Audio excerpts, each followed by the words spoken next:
Hello, everyone. Just a second before I begin this live stream.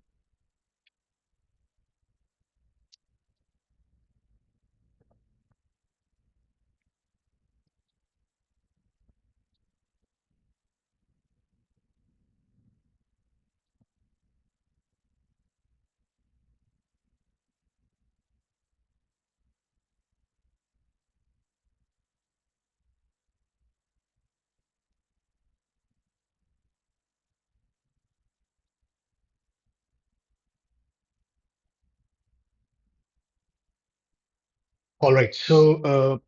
Welcome to this third live stream, which we are doing, guys, on our favorite topic, something I schedule every week, which is called Weekend AI Rundown.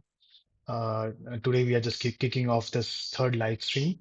Every week, I'll break down what actually mattered in AI in last week, some big releases, some new researches, useful tools, and how all of this impacts AI augmented human workflows. So this won't be your usual hype dump, uh, and more of like a version of like a little laid back, friendly skimming of what happened in the last week. Just grab your chai or coffee and let's go get started with this. Today we are going to cover three topics. Mainly these three topics would be Microsoft has new in-house models. What's the deal? Where they land? What is the purpose? All those things we are going to talk about it. And we are also going to talk about Google's EmbeddingGemma, which is an open model for creating embeddings. So we are just quickly going to cover this. And there's a new research paper which came out recently that is going to be our third topic from OpenAI on why LLMs hallucinate. So with this, let me quickly switch to my screen and let's talk about what Microsoft AI has been cooking this week.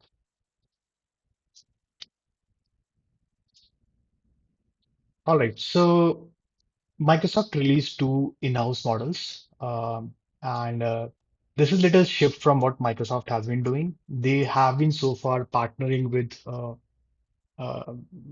companies like orgs like OpenAI to give models on their Azure AI Foundry or integrated that with their products. But right now, they are also working on models which they can directly integrate within their ecosystem. That could be a Copilot, that could be like Enterprise Suite, which Microsoft has, Outlook, and Office 365, for all those things. So Microsoft is going to be using these new models uh, in those areas. And there has been a lot of buzz around like these are the first time Microsoft has been releasing this model, but that is actually not true because Microsoft AI also released Microsoft 5, which is like a very small model. So again, they are still very new in this area, building the new in-house models, but overall, they are making good progress. And while they are working in partnership with OpenAI and others, they're also building their in-house models to give AI capabilities very easily and well integrated within their ecosystem. So they released two new models, which is called Microsoft Voice AI and Microsoft AI One Preview. So Voice is obviously a voice model, and Microsoft AI One Preview is uh, a chat completion model, which you can see. So we can just you can come to this website Microsoft.ai, and the latest news you can find this blog. You can check how the voice is generated, and you can just play around it within Copilot. In Copilot or Copilot Labs, you'll get an understanding how well it can basically converts uh, text into speech in more of like a in a lightning fast approach. And then you can also test like does it like follows the proper prompts, proper breaks, voice and annotations and nuances which one should have in a voice. That should be doable from this new models. So this was the voice model. Microsoft also released MAI one preview, which is a text model for chat completions. We are quickly going to switch to LM Arena, which is for language models, and you can just play around with this model. So you can already see I just loaded a model for MAI1 preview, and I just prompted something like explain the string theory, like I'm 5 years old, and it was able to give me and generate an answer for me. I really liked how like it is doing indentations and italic fonts, and sometimes it also does bold text, which is a little different from what I have been seeing from OpenAI, which was more of like uh, unless you prompt it, it doesn't give you that. So I think that inbuilt prompt in the model itself is intuitive enough to give a proper response, which is more human readable and easy to understand.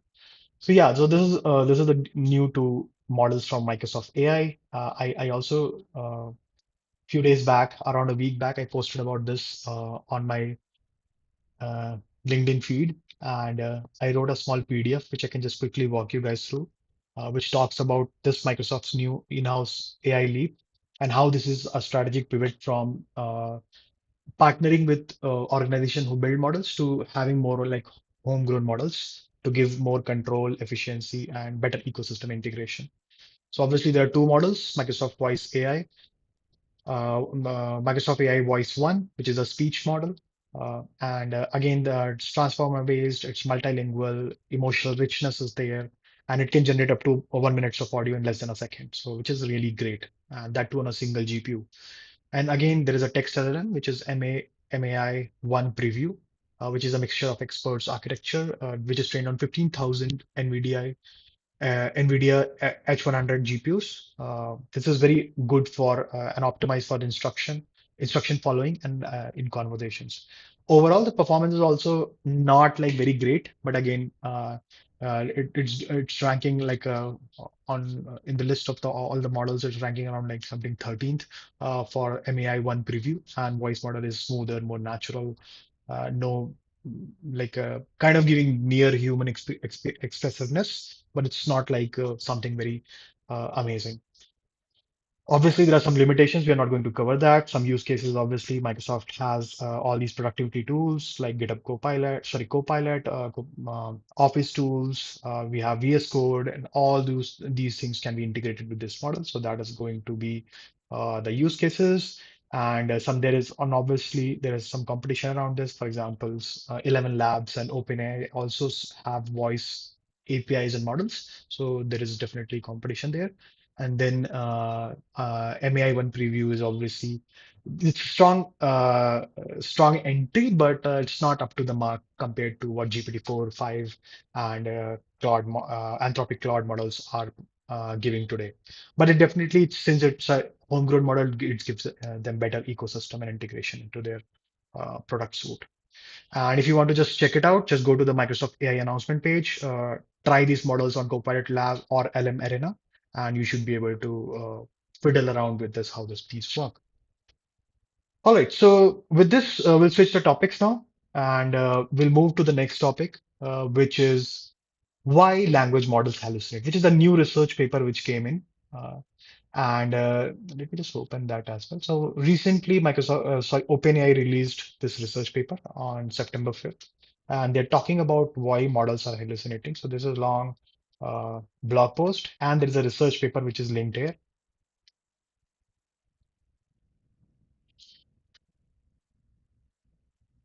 So you can go through this research paper, but what I have done is I've simplified this and I have just created a small PDF, which is a few pages. And what you can do is you can just quickly scroll through and understand.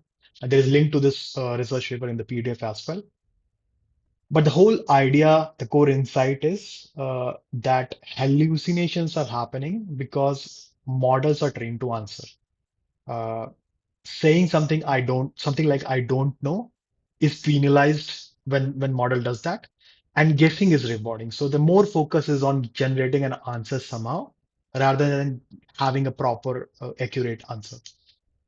Uh, because of this, the errors become inevitable, and when the model is little uncertain, they kind of just randomly blabber something out, and or picks some answer which may not be accurate and just give it to you. So here is an example on your screen from the research paper. So there could be three categories. First is like a good model where two examples are clearly classified. So in between you see this dotted line. So this dotted line is basically showing the classification, and it's very clear what is good, what is good on the right, what is bad on the left, and model would be appropriately able to answer that. And there could be some poor models where there is some overlap between good and bad. Clear examples where a model is going to give you some kind of an answer, but again that could end up in hallucinations. And there could be like a very bad example where is two things are totally unrelated and model doesn't know like what is happening and what to respond. And then in that case, what model will do is it will just give you some answer. So overlapping probability distribution makes it very difficult for model to distinguish between what is right and what is wrong. So that is why it is able to just it is going to just give you some examples or some answers, not focusing on like whether this answer is accurate or not.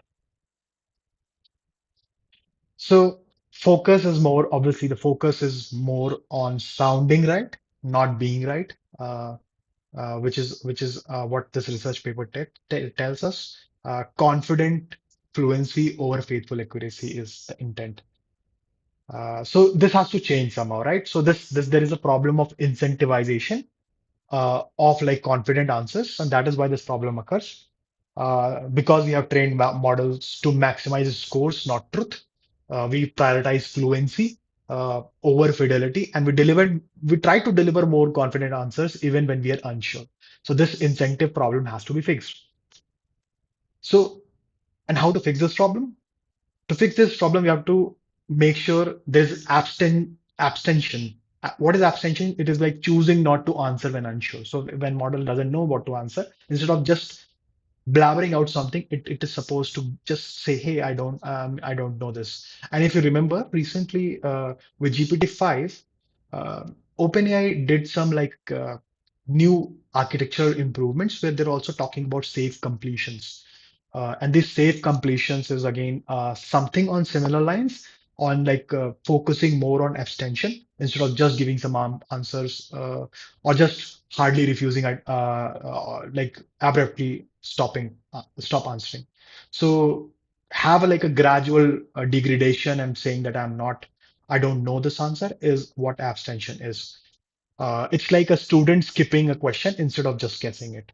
I hope that connects the dots. And rewarding abstention over basically reduces the hallucinations. So instead of just scoring more on just giving the answer, we should also reward on not giving the answer when you are unsure. So that is the path forward. So we need to reform the benchmarking, how these models are trained. We have to reward abstention and evaluation should be done on calibrations, precisions, and abstention rate, not just accuracy. And why this matters? So there was a misconception sometime back that scaling the model, bigger and bigger model, training it on more parameters will basically reduce the hallucination, and which is kind of coming out as untrue. Bigger models can hallucinate basically more confidently. So changing the incentives, not just architecture, is the path forward.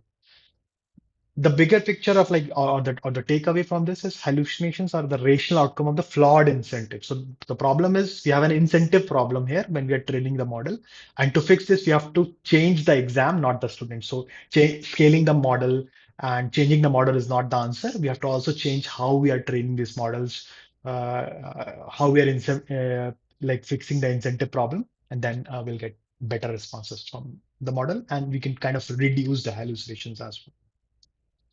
All right, so this covers like the research paper which OpenAI recently released, and with this we'll move to the third topic, which is EmbeddingGemma.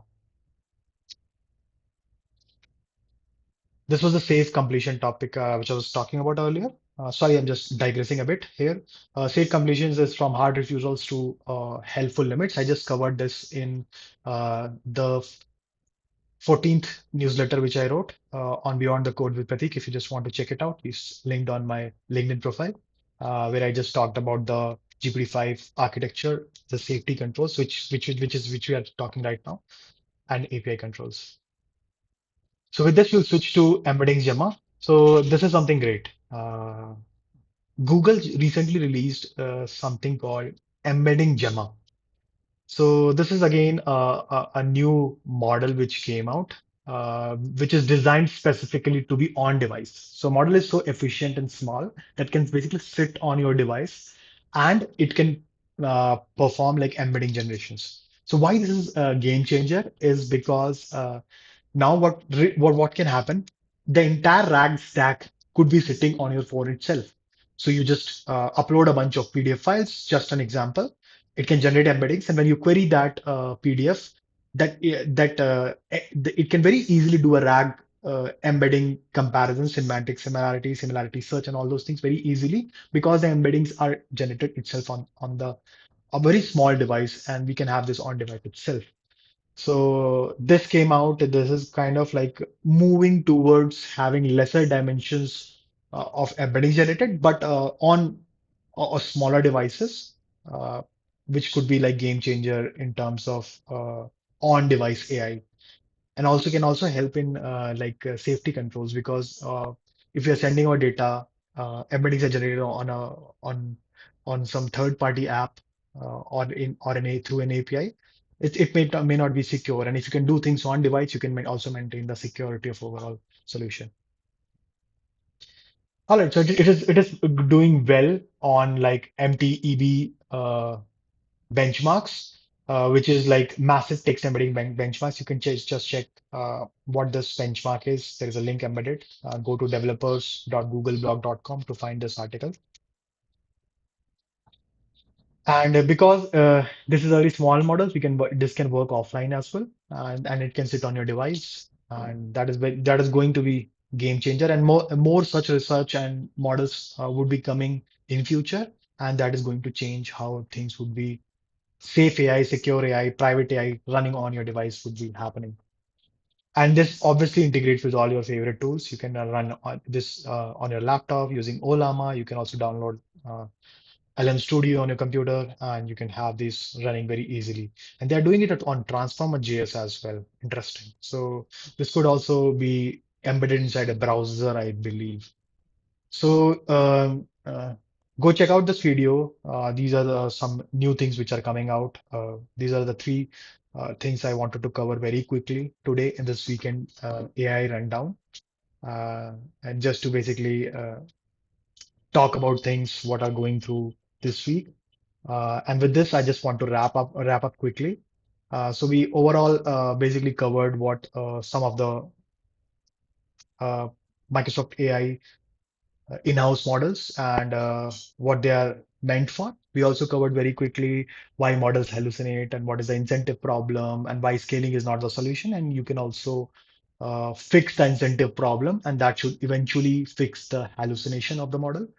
And then we also covered what Google Embedding Gemma is, why this lightweight embedding upgrade uh, drastically is going to disrupt search and RAG on device. So with this, I think, guys, I'll wrap up for this weekend AI rundown. Thanks for hanging out. I'll see you in the next one next week. Bye. Take care.